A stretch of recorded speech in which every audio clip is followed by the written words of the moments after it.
Welcome everyone to the Bent by Knowledge podcast, where we will dig into what current research and the Bible actually have to say about exercise and good nutrition.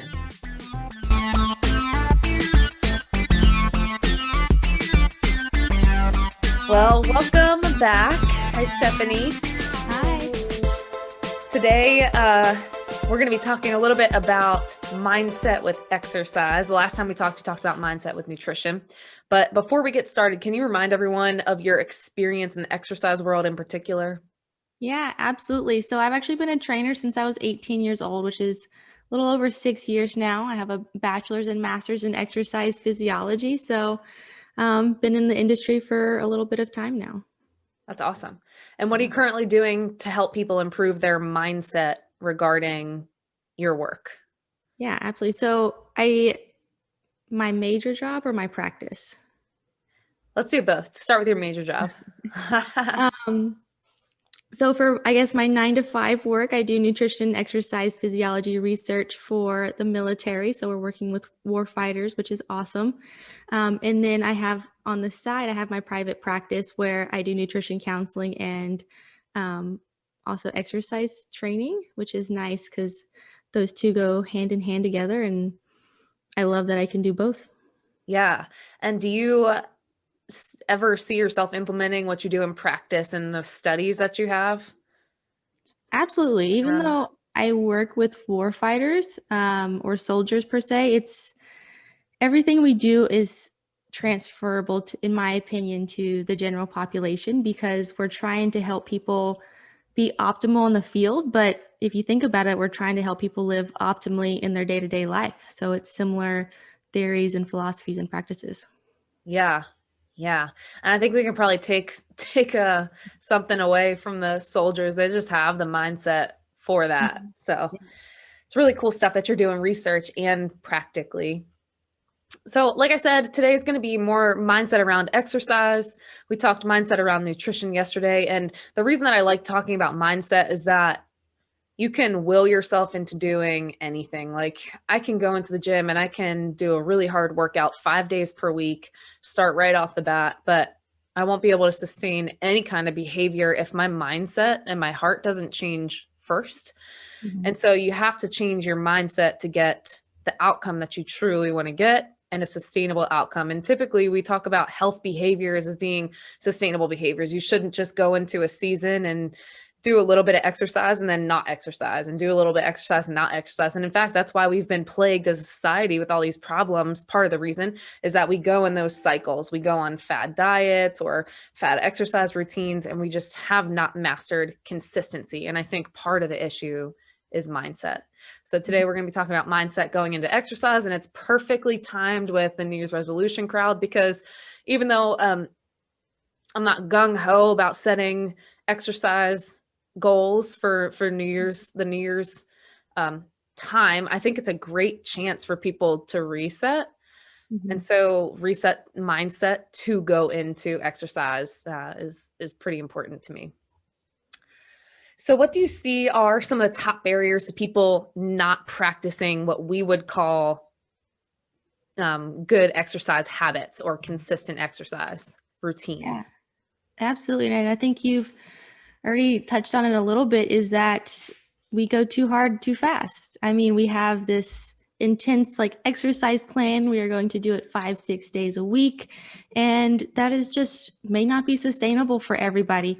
And I think it's accepting the fact that if you can only work out 3 days a week and that's your reality, accept it and make your plan evolve around yourself and not what is idolized as the perfect workout routine or the perfect type of exercise. Because if you go in not only going too hard, too much, or too fast, what if you don't like it? So let's say you did a running plan 5 days a week and you don't enjoy running. You're not going to stick to it. So first things first is finding what you can do that's reasonable. And I actually always tell people do a little bit less than that. Because you have these mental expectations for yourself, but if you set yourself up a little bit less, that even seems more achievable and you're more likely to do it. And make sure it's something that you enjoy doing. Don't hate your exercise. Yeah, I think that's a really good point, and I think that's one of the biggest barriers to not consistently doing Mhm. it is that first people compare themselves to what the norm is, and what people see as the norm is what they see on social media, or maybe their friend that's consistently worked out their entire life, which is not actually the norm. I, as a professional, you might have to do this too, have to remind ourselves that we're the anomaly in that working out 5 to 6 days per week and eating well, quote unquote, well, is the anomaly compared to the normal person. And so if that normal person is comparing themselves to somebody that looks so much different, then they're going to go into their exercise routine with the wrong baseline. So I like what you said about set yourself a goal that's probably a little bit more modest than you think and see how you feel and then adjust based on that. Yeah, absolutely. Hmm. What do you see as some of the top facilitators to people practicing consistent exercise? And as a reminder, facilitators for listeners are things that help you consistently practice behavior. Yeah, absolutely. And this is crazy because, again, it's similar to nutrition. It's something that I've tried to pinpoint, and I don't think there's this like one thing that we all can do that's going to facilitate consistency. But a couple big ones that I've seen have been group exercise, not just group exercise itself, but the community that group exercise instills.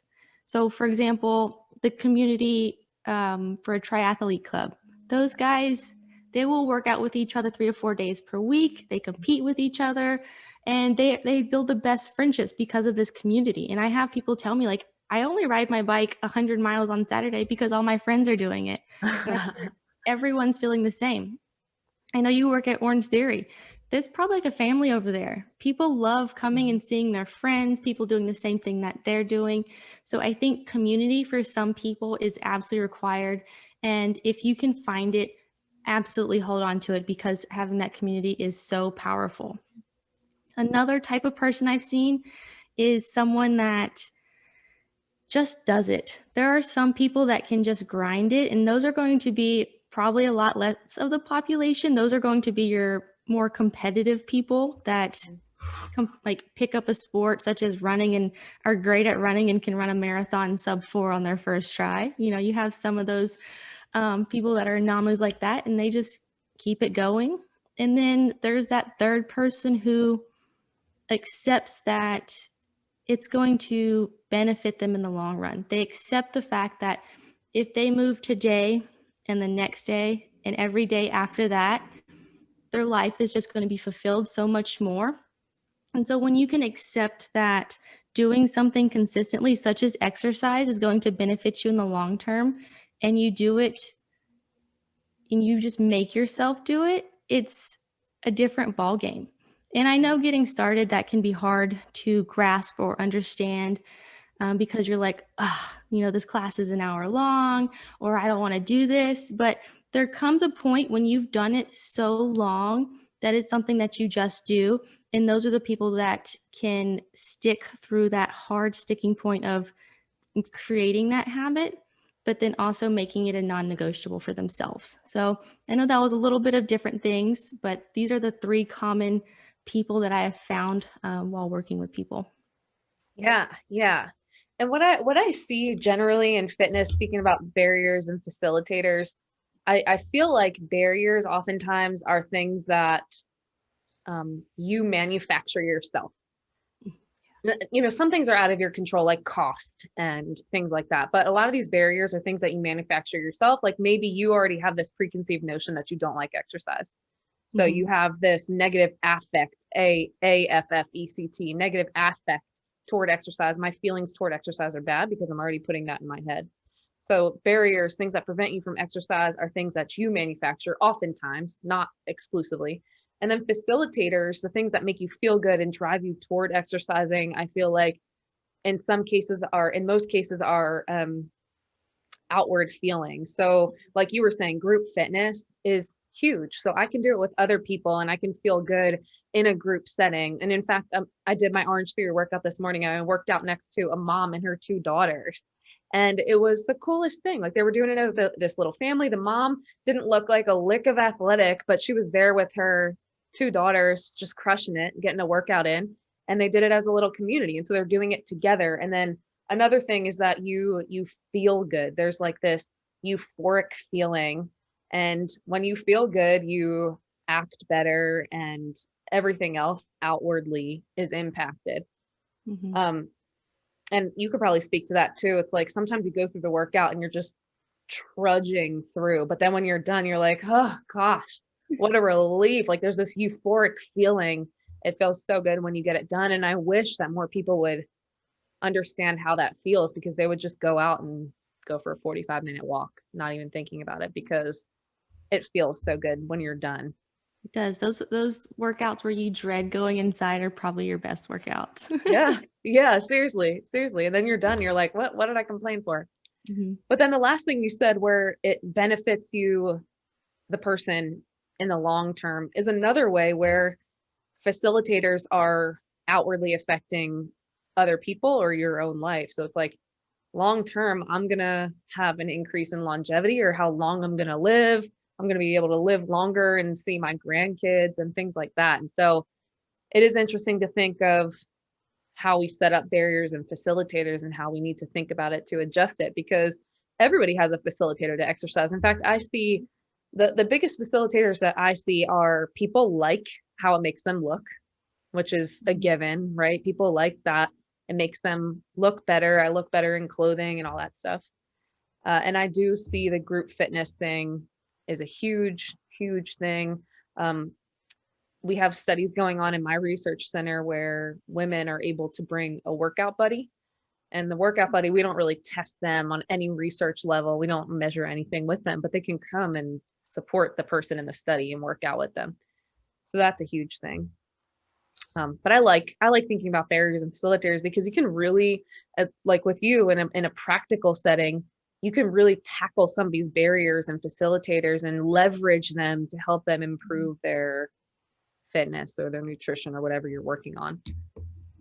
Yeah, absolutely. Mm-hmm. It's just finding it. I mean, finding what works for you, and it's going to be a little bit different for everybody. So it's Yeah, not one that's size. the fun of it though, right? Like in the practical, when you're helping people, is trying to really dig through Mm-hmm. the I barriers. love that light bulb moment. That's the Yeah. best. Yeah. All right. I also strongly believe that a huge part of why we don't do something consistently in their lives is because we haven't found something that we enjoy. And I mean, it's so funny. Before I even go on to the rest of this question, I've found that even in research, sometimes I don't like research because I don't like stats at all. And it's like, just because I don't like stats, I sometimes don't like enjoy research. But that's the same with exercise and healthy behaviors too. I think this is particularly important with exercise. Maybe you started working out and right out of the gate, you're running a ton of miles per week, or you're lifting really heavy weights, and then you fall off a couple weeks in, probably because you either didn't like it enough, or you can't even walk the next day, or your current fitness level doesn't support that kind of intensity. And then your mindset about exercise is completely ruined because you didn't find something that suits your abilities at that given time. What do you recommend to people about changing their mindset about finding something that they actually enjoy?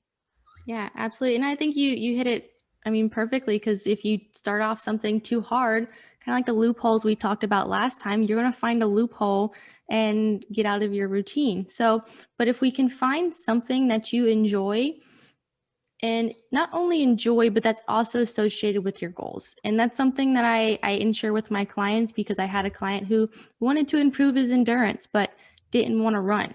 And he only associated endurance with running. But I was like, have you ever tried rowing? And they were like, I rowed in high school. I love it. And they're like, is that cardio? And I was like, yeah, absolutely. Let's find you a 80% of your rower. muscle. Yeah. Like, let's find you a rower and let's get after it. And we built a endurance program solely off of rowing, and he absolutely loved it. And so it could even be just talking to someone and figuring out what that might be, because there are so many different options out there, and you just have to be open to try new things. They have like jumping classes, they have like acro yoga, they have even things such as surfing or skateboarding could be a part of your routine. playing soccer with your kid could be a part of your routine.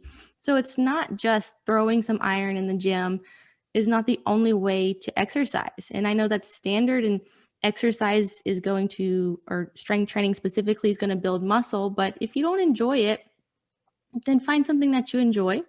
Now, with that, I will say if your goal is to bulk up or gain some muscle, you might not do that by rowing all the time. And so you do have to accommodate for your goals. But at the same time, I still think you can still find something that you enjoy, even with it associated with your goals.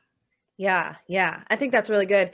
And I like to talk about this because when you look at current recommendations for exercise, like the Mhm. American College of Sports Medicine, what they say is that you need this is for overall health. So when you think about like your risk of cardiovascular disease, all those things, they say you want to get at least 150 minutes of moderate intensity aerobic activity, which is, like steady state cardio, whatever you Mhm. call it. And then on top of that, all they say is that you want two sessions of resistance exercise. And Mhm. so if you think about it in that way, you want to, even though you might not like, let's say you don't like lifting weights, and even though you might not like going into the gym and picking up heavy dumbbells, there are other ways to get those two sessions of weight training in per week. Like Mhm. maybe you find yoga, which is amazing body weight resistance exercise, or you go to a class that does more Tabata style Mhm. things. There are, like you just said, you have to be open to explore all things. And I think that if you can cover your bases and find some kind of workout that gives you the cardio that you need on a weekly basis and gives you the weight training that you need on a weekly basis, I think you're golden. And it does. It just takes dabbling in all the different forms and exposure to all those different forms to figure out what you need. And Mhm. I also think, like what you said before, it's like you have to start a little bit lighter than you think you need to start. Because if you start too aggressively in anything, even if you're supposed to like it, you're not going to end up liking it because it's going to feel miserable. You're going to want to throw up, and it's just never going to be a good thing in the end.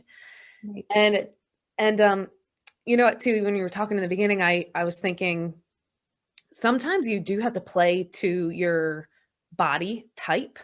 Mhm. And, I don't necessarily believe in the whole genetics thing and all that stuff. There is some good data that shows that, like for me, for instance, I'm like a Viking is my family line. I swear, like we're Vikings, so we're supposed to lift heavy things. So I think that my body just has naturally adapted toward lifting heavy weights. Mhm. And when you look at people that aren't as inclined to working out, what research has also shown is that people that are bigger in stature, you can say individuals that are overweight or have obesity, they tend to be better at lifting weights, at resistance exercise. And really, on an absolute level, they just have more muscle mass, which Mhm. allows them to lift heavier, which is good because if they can lift heavier, it turns their affect around exercise to a positive level. So they say, hey, I can get under this bar, I can push a lot of weight. So I feel really good about myself because I am successful and I'm setting myself up for success.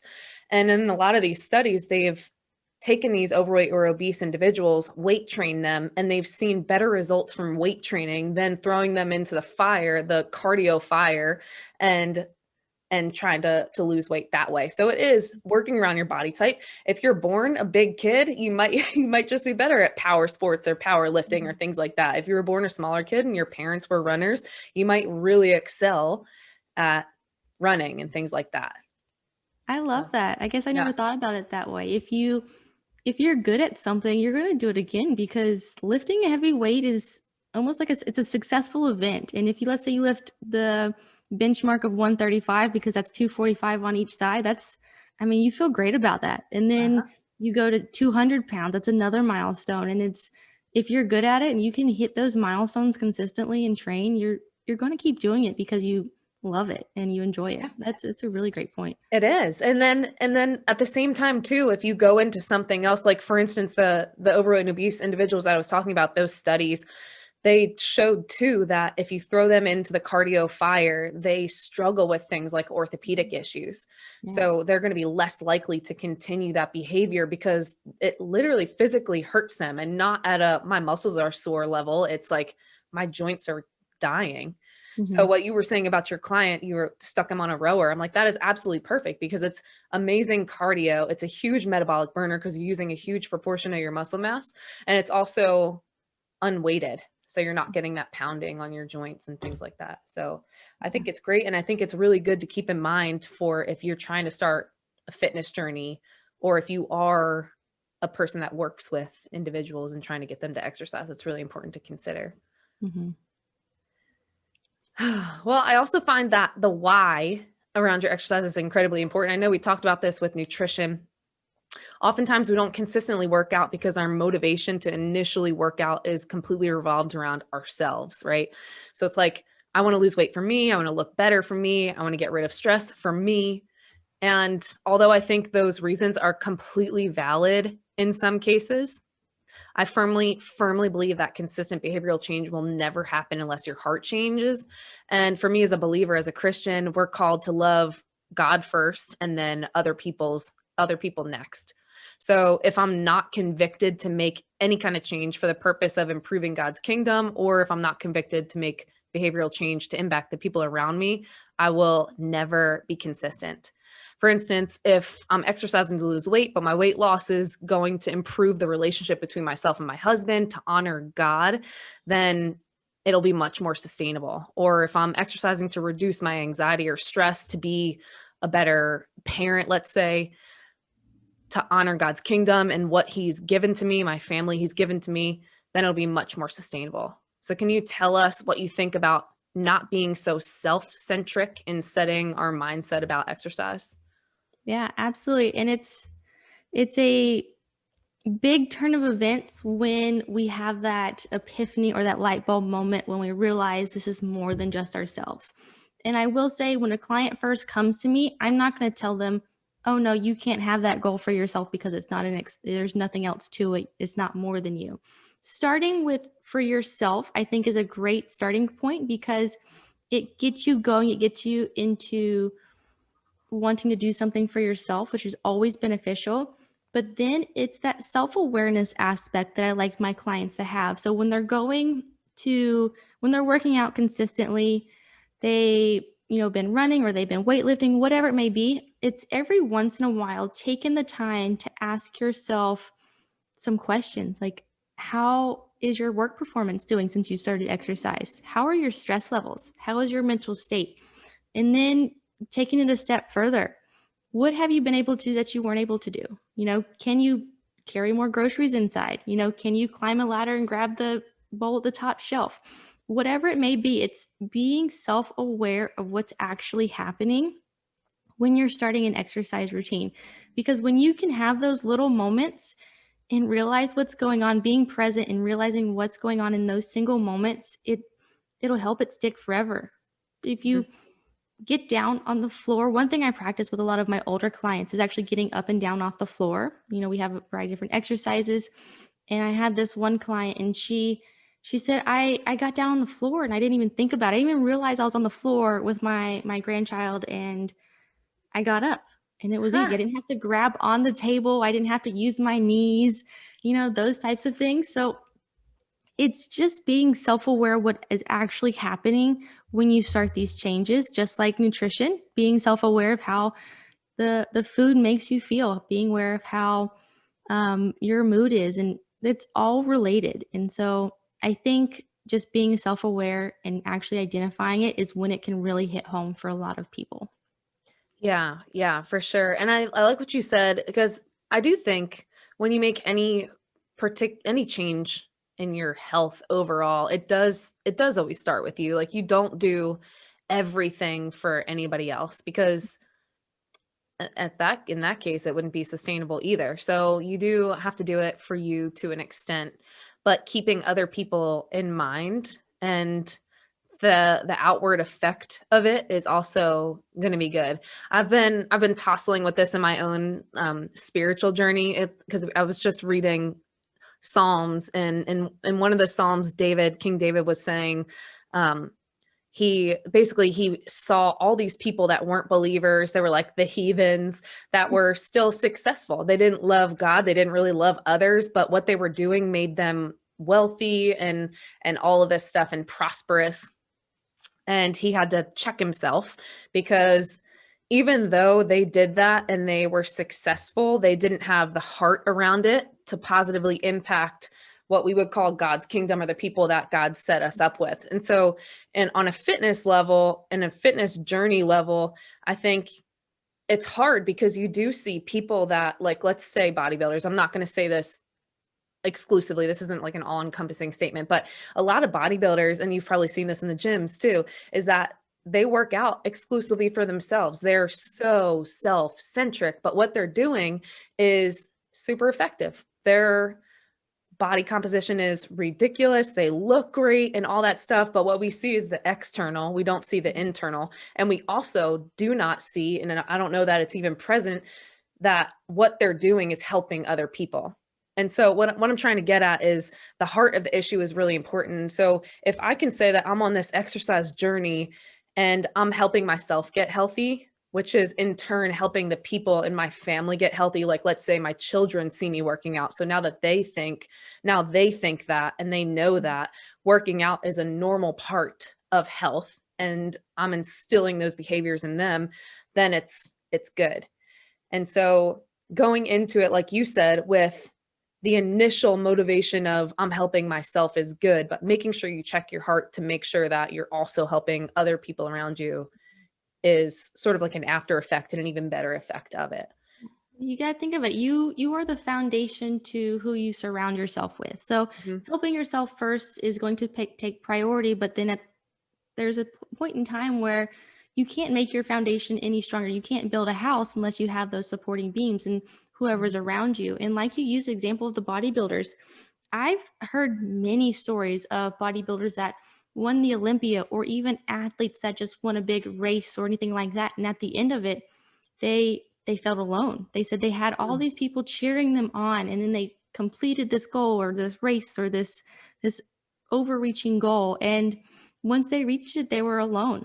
And it's because they did it for themselves. And I don't think there's anything wrong with it. I think athletes are fantastic human beings, but there needs to be a little bit more to it, because it's not just about one end goal. It's about building your foundation so you can support those people around you. And I think that's important to consider, and something that you've just hit home really good. Yeah, yeah. And I think that's a really wholesome approach too. And what you said makes me think of another thing in the Bible is that we're supposed to be like conduits of what God gives us. And so like in those situations where the athletes won and they felt lonely, and I think it is good that they do that stuff for them because they've been so successful in some cases because of that, just like I was talking about in the Psalms. But had they maybe, and I don't know if this is the case with everybody, but had they maybe done some outreach things that are helping junior athletes excel in their careers, they would have felt more satisfied at the end of the day. And in our situations, I think we can do the same thing. Like you're doing you're a perfect example of that with your business that you're doing. So you're taking your knowledge and imparting that in other people. And I think that is incredible because you're being a perfect conduit. Like you're taking what you were given, whatever you believe in, and then you're giving it outward. And I think we can do that too. It's like maybe I just start my fitness journey and I don't know anything about fitness, but if I understand and I'm given the gift of understanding and seeing how exercise positively affects me, I now have a responsibility to tell my friends and my family, like, let's get you guys in check. Come to the gym with me. Come hit a workout. Let's go for a walk. Let's do this stuff. I have a responsibility of getting that good word out there. So I think it's great. Coming from a group fitness background, I see the benefit of working out in groups, and we've touched on this a little bit, and this is especially important for women. In fact, I hear sometimes from people that their lack of motivation is because they're doing it by themselves. So when I've coached an individual, the first place we tackle is their partner, their family, their friends, the people that they consider their circle. Will your partner or your family members or your friends join you in this life change? And how can we change our mindset going into exercise about making a community around fitness? Do you have any tips in that area? Right. Yeah. And this can be challenging because there have been scenarios where my client comes to me and said my family does not support me. They, Mm. they don't want me to exercise. They don't want me to take time. They think it's selfish and all those things. And I think the first step is communication. Communicate with those around you what you are doing. With that, I cannot promise that they will be supportive or not. That is not something that I can promise. But that first step to understand if they will be supportive or not is communicating. Now, if they are not going to support you, that does not mean you're in this alone. And like we've touched on before, fitness can be such a wonderful community environment because you are not the only one. You're not the only one who may not have a supportive group around you or anyone that works out. And so finding those group fitness classes, finding those clubs like a triathlete club or a running club, whatever it may be, so that you can find people like you, find a community and support, because there is no guarantee that will be received in your personal life, especially if it's very new and intimidating. And most of the time, people who don't support you are not doing it intentionally. They just may not understand why you need to do it to make yourself a better person. And they may watch you change and have a change of heart. But you cannot dictate yourself based on those surrounding you. And so realizing that you're not alone and you have to find that community is going to be the first thing. And so I think that's about all I have to say on that. I Yeah. mean, there's no surefire way of doing it, but communicating is the first step, communicating with your family, and then communicating outward to find external support as well. Yeah, and I think that's very important, the communication part around it. What I've noticed too with the because I work with pregnant women with exercise and I do motivational interviewing, and if they don't have a supportive partner, it is really hard for them to Mhm. sustain a behavior, and we incentivize them like crazy. So like they get a lot of stuff from completing the study, but I can imagine that if they were on their own and going on their own fitness journey, they would not be nearly as successful. And Mhm. so I like what you said too, that sometimes the people that don't support you don't do it intentionally. Although I've had experience in both scenarios. So, like, let's say you have two scenarios. You have one scenario where you don't get support and somebody doesn't do it, they're not doing it intentionally, in that you might start your fitness journey and they're just not into fitness. So, Mhm. they're not necessarily motivating you to go along or doing it with you. And then scenario B is the person that doesn't support you, but they're doing it intentionally. And so if we go back to scenario one, I think practically speaking, having that upfront conversation with them may be enough to just open the door. Be like, I'm starting my fitness journey. I would love for you to join me because we share a house. I'm with you all the time. Like, I would love to just maybe once or twice a week go on a walk for 45 minutes. Just that conversation enough can be enough to open the door. And in fact, one of our members at Orange Theory just brought her new boyfriend. She just, I guess she went through a pretty bad divorce and just brought her new boyfriend. New boyfriend never worked out a day in his life, but decided to support her and to better improve his health. They were going to do this together. They were just in my 5 a.m. class this morning. So I think that conversation is good for scenario A. And then scenario B is really tricky. Like, I've worked with pregnant women that have said, especially in the South and African Americans in the South, the older population sees exercise as bad for pregnant women. So they have all the like myths that are like like you can't lift your hands over your head, otherwise the baby's umbilical cord is going to get wrapped around their neck, and just all these things that they believe. And it's not necessarily founded anywhere in research or practice, but they believe it. And so because of that, they've passed all those thoughts down to their kids, and when their kids get pregnant, it's hard for them to have healthy behaviors because they don't have that support, and they don't have that support, plus they have the negative comments coming Mhm. from those people. And so I think in my experience in those situations, it's about setting boundaries, because if you know that exercise is good for your pregnancy or for your body in general, um, and you have somebody that's coming at you and attacking you in that way, you need to be able to address it to them and again, have a conversation, but say, I'm doing this for me and I'm doing this for the health of people around me, whether that's your growing baby or the people in your family. And you need to be able to set those barriers. Hmm. And so, yeah, whether it's having the conversation or setting boundaries, you need to do that so that you have the support of the people around you, because there's so much more success when you have support. Hmm. Yeah. In a long-winded answer. I also find that it's useful to have a trigger for exercise. For instance, I know that as soon as I'm done coaching in the morning, or when my feet hit the floor when I wake up in the morning, I am going to the gym to work out. And Hmm. if I don't work out, I literally don't work out that day. Like we said in the beginning, if I don't work out before 9 o'clock, I'm likely not going to work out. Can you tell us about the mindset of having a trigger for exercise, whether it's positive or negative, and maybe provide some examples that you recommend to setting up a positive trigger? Yeah, absolutely. And just like any other habit, there has to be a reason why it's a habit and if the trigger will work for you.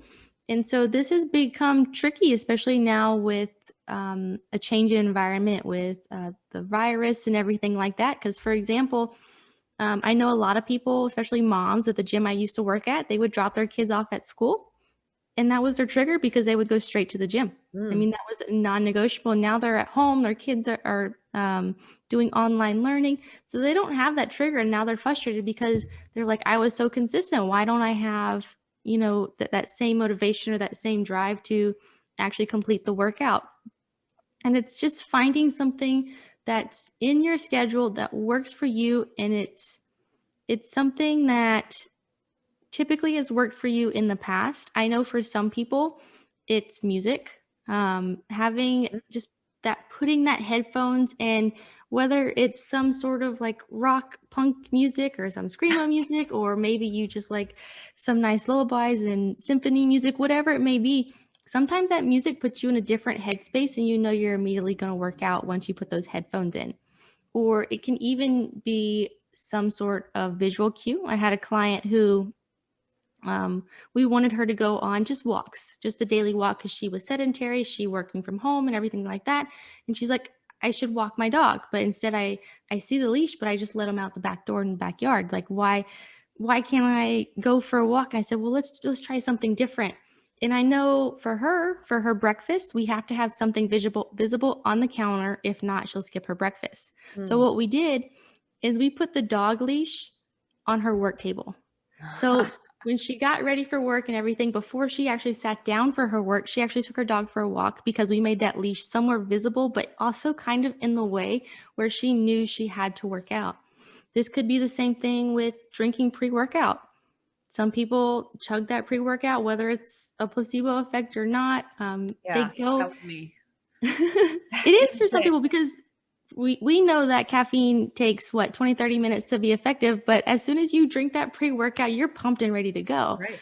um, so it's taking time to really think about what you've done in the past and relaying that to something that could possibly work for you now, and give yourself some trial and error. So going back to the mom scenario where she was dropping her kids off at school, so we know that the trigger was related to her kids. So what if we set it up where you got your kids set up on the computer ready to do their online learning, and this was a time where you know they were going to be listening to the teacher for 20 to 30 minutes and they didn't need you quite present, so you can go to the living room in the next room and maybe pump out some 20-minute videos or maybe a 20-minute yoga video, whatever it may be, and then you get back to your day. So it's just being open for trial and error, because you may not get it on the first try, but that does not mean you failed, does not mean you can't do it. It's just trying to find something that works for you, your schedule, your day, and even the way your mind works. So it does Yeah. take a little bit of time. I find too that when you find that trigger, the decision-making process has to be quick. And I can never remember, I have to like Google it or something, but I can never remember, there was a talk that I listened to. It had nothing to do with exercise, but it was on decision making. And because so for me being an Enneagram 7, sometimes it's hard for me to make a decision. And if I don't make a decision quickly, I won't, because I'll think about all the other variables or all the other things to do. And so if, let's say, I have a morning where I'm really tired, it's hard for me to get out of bed, and I'm debating exercising and going to work out, they said that if you do a 5-second countdown and you make a decision as soon as you count down within that range, then you're more likely to get up and get motivated to do it. So it's like, for instance, if I'm still laying down and I'm like, oh, I don't feel like exercising, if I just say 5, 4, 3, 2, 1, and then I let my feet hit the floor before I get to 1, I'm going to be up and ready to go. Because if you let your conscious mind take over and you say, you know what, maybe I won't do it, maybe I'll do this, and then it'll start wandering, and then you think about all the things you have to do, and then you won't get it done. And so in any of those cases, if you do find yourself a trigger and that trigger happens or whatever it is, you have to make up your mind right away, because otherwise you won't do it. So the 5-second countdown has always been a good practice for me, so I can make that decision quickly. I love that, because there have been times where I've sat in my car for probably a good 10 to 15 minutes debating if I should go in or not. And I just have to be like, just go, open the door and go. So. Yeah, it is true. You will draw it out. You in general will draw it out. Yeah. And speaking of that Enneagram stuff, I know personality has a ton to do with mindset around exercise. We've already had this conversation too. Definitely an Enneagram 7, which basically means I need a ton of variety in my exercise routine to be able to stay motivated. And I need spontaneity some days too. So sometimes I'll wake up and I'm like, I don't want to do Orange Theory. I'm going to go do yoga or something like that. And I need that in my life. This is particularly important with my overall exercise routine and my success in it. So, but I can't do the same thing every day. And on any given week, I'm at least doing like tons of different styles of workouts, including HIIT, yoga, lifting, all that stuff. But on the complete other end of the spectrum is you and some other people, and they have different personalities, which nothing is good, nothing is bad. It's all just everybody's different. I know you're an Enneagram 1, which means that you thrive on routine and the challenge of building within your routine, which is amazing and really conducive to things like lifting programs because you can stay on target.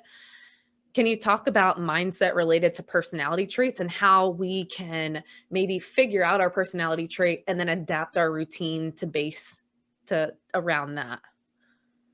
Yeah.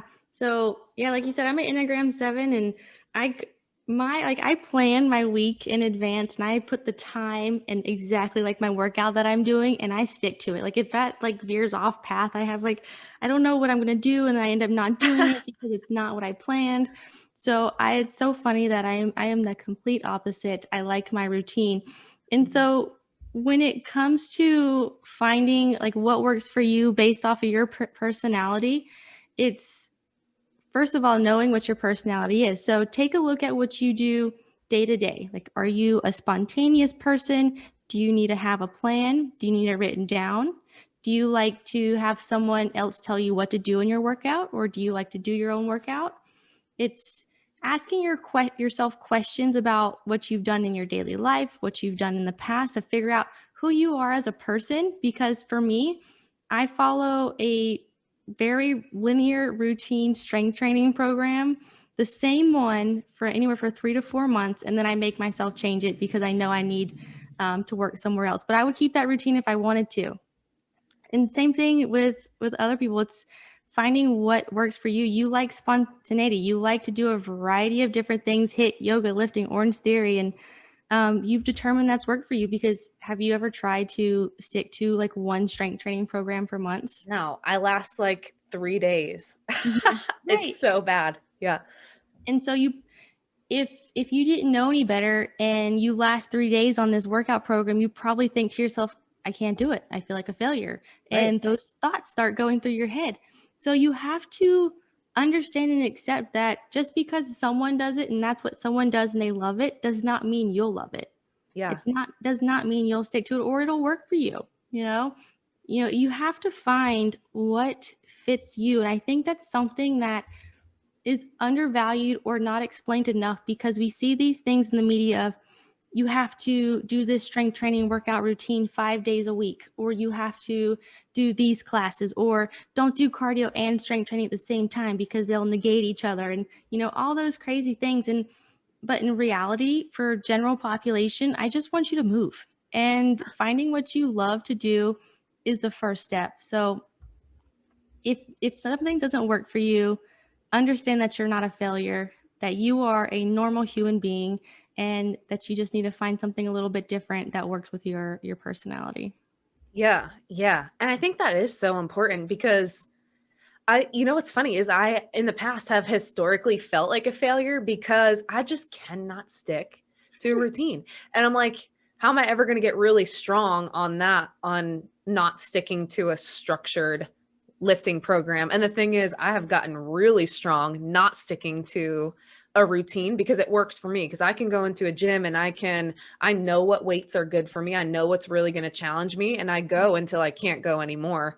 But I just need that variation. But all this has made me think, I'm like, I need to figure out how to do a podcast around exercise for the different Enneagrams because it's so important to the success. Like for you, if you were to do 5 different styles of training throughout the week, you might be unsuccessful. And then, like you were saying, you change your mindset about it. Maybe your affect goes to more of a negative affect. You're like, I'm not good at this, so I'm not going to keep doing it. And then you suffer. And so I think in the practical sense, going into figuring out your personality trait, the Enneagram is a great tool. I love talking about it. And I think because it suits everybody, there's like 7 or 8 different numbers. So you figure out what your personality looks like and you figure out how your exercise can look based on what your personality is. Because that's how any other behavioral change works too. Like you start to understand people a little bit more the more you understand their personality. And I think you can apply behavioral change to how people's personalities are. So, Mhm. all right, my wheels are turning now. Now we're gonna come up with new episodes. We also talked a little bit about music, and I just want to briefly touch on this because I know as much as what you consume through your mouth matters, so does what you consume when you work out. Whether it's a podcast or some hard music, your mindset can be completely altered with music. And Mhm. sometimes I turn into a different person when I have music in. Like I prefer hard rock, just gets me going. Don't know why. What can you tell us about mindset around the music environment? Yeah, I mean, music just sets you up for a different emotional state of mind. It's almost like switching to a different, like a sad TV show, or you just watch a scary movie, right? You probably always put on something a little bit happy for a few minutes before you actually go to bed. Oh, yeah. Same concept here. I mean, you change your environment by changing your sound. And it's it's crazy and it's wonderful, and it could even be different workouts. So when I run, I listen to a book because that sets me up for my pace. Hmm. But when I lift weights, I listen to similar hard rock, and sometimes screaming. That's okay. It gets a little crazy, but if I'm lifting a heavy weight, that's what gets me pumped. It gets my heart rate up and my adrenaline going. And so it's finding what's going to work for you. And I think music's a great outlet. And I believe some people just go to the gym so they can listen to their favorite music. And I love it. And I will say too, sometimes if you don't feel like working out, if you're at one of those points in your day, you're like, ugh, I don't feel like going to the gym. Just throwing on the music that motivates you is a good prelude to getting you to make the first move to the gym. So Yeah. yeah, it is very motivating. Just a couple more points to talk about with mindset with exercise. Goal setting is huge. And I know at times goal setting on a crazy ambitious scale, like if it's a huge goal, can really hinder your progress. Let's say you want to lose 30 pounds, which is fine. It's likely that your motive to working out is going to exclusively be to lose that weight, that full 30 pounds, and that you will get discouraged if you don't see progress quickly for most people. I like to think about falling in love with the process, like loving learning to move and learning to love being active with someone you love. And then the big goals are going to naturally come at a certain point. What can you tell us about goal setting mindsets? Yes, absolutely. So I think it's important to set goals. I mean, I think they're vital because they do tie into your why. But I think you're right. Sometimes we set this really big, ambitious goal and we don't feel like we're making progress to it because it's so big. And I think it's taking a step back and actually taking it day by day. So it's okay to have that big goal. And I see a big goal as a direction versus an absolute. And so we determine our day to day actions to facilitate that direction of that goal. So if it is to lose 30 pounds, so today I'm going to add a serving of vegetables in. Maybe the next week you ensure that you get a protein source at every meal. Whatever it may be, your day to day actions are going to equate to that directional, that big goal, similar to what we talked about with the nutrition is that you are not um, you are the sum of what you do most days and not what you do on a single day. Mm. And so it's making sure you can make those decisions every day. But something else I wanted to hit on is that there is no one way to set a goal. And for example, I work with several ADHD clients, and I don't know if you read into about the ADHD brain, but it's absolutely fascinating and what they're capable of. But we actually approach things a little bit differently because setting a big goal, such as losing 30 pounds, is actually very demotivating for someone who has ADHD because if anything on their day to day veers away from losing that 30-pound goal, it makes them feel like a complete failure. They have a very big all or nothing mindset. And so, a tactic or a technique that I actually use with my ADHD clients is something called chunking. And so, what we do is we have this general idea. So, if they come to me to lose weight, to be healthier, things like that, we know that. We know that is our direction that we are going, but we actually don't tie anything specific to it, which I know is counterintuitive because we hear about SMART goals and we're supposed to be, measurable, quantitative, and all this crazy stuff, but we don't tie any of those specific things to it. And I'm like, okay, we want to lose weight. What can we do today that's going to facilitate that?